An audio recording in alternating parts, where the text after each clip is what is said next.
લોકમત ન્યૂઝમાં આપનું સ્વાગત છે। વડોદરા શહેરમાં હાલ ગટર લાઇન, વરસાદી પાણીના નિકાલ માટેની કાંસ, પાણીની લાઇનો તેમજ અન્ય વિવિધ વિકાસલક્ષી કામોને લઈને અનેક વિસ્તારોમાં માર્ગો ઉપર ખોદકામ કામગીરી ચાલી રહી છે। બીજી તરફ ચોમાસાના આગમનને હવે ગણતરીના દિવસો બાકી રહ્યા છે, ત્યારે કામગીરી સમયસર પૂર્ણ થાય તે માટે વડોદરા મહાનગરપાલિકા તંત્ર સતર્ક બન્યું છે। આ સંદર્ભે મ્યુનિસિપલ કમિશનર અરુણ મહેશ બાબુએ સંબંધિત કોન્ટ્રાક્ટરો અને અધિકારીઓને 15મી જૂન પહેલાં તમામ ખોદકામ અને માર્ગ પુનઃસ્થાપનની કામગીરી પૂર્ણ કરવાની સ્પષ્ટ સૂચના આપી છે। તેમણે જણાવ્યું હતું કે ચોમાસા દરમિયાન અધૂરી કામગીરીના કારણે નાગરિકોને અવરજવર તેમજ વરસાદી પાણીના ભરાવાની સમસ્યાનો સામનો ન કરવો પડે તે માટે સમય મર્યાદાનું કડક પાલન કરવું જરૂરી છે।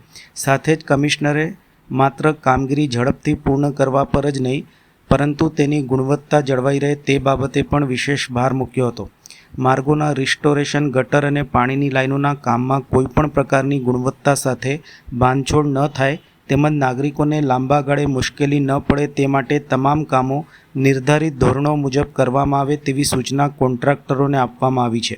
મહાનગરપાલિકા દ્વારા વિવિધ વિસ્તારોમાં ચાલી રહેલી કામગીરી ઉપર સતત નજર રાખવામાં આવી રહી હોવાનું પણ જાણવા મળ્યું છે। ક્વોલિટીમાં કોઈ કોમ્પ્રોમાઇઝ ના થાય, ક્વોલિટી જે એમને કરવાની છે ક્વોલિટીમાં બિના કોમ્પ્રોમાઇઝ કર્યા વગર કામ કરવા માટે આજે એમને સૂચના આપી છે। ક્વોલિટીમાં કોમ્પ્રોમાઇઝ થાય તો પેનલ્ટી પણ લેવામાં આવશે અને દંડનીય પ્રક્રિયા આગળ પણ કરીશું।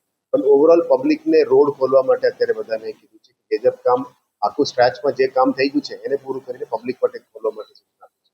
પણ ડેફિનેટલી આપની જે વાત સાચી છે, ક્વોલિટી કોમ્પ્રોમાઇઝ અમે સહેજ પણ પરફેક્ટ ના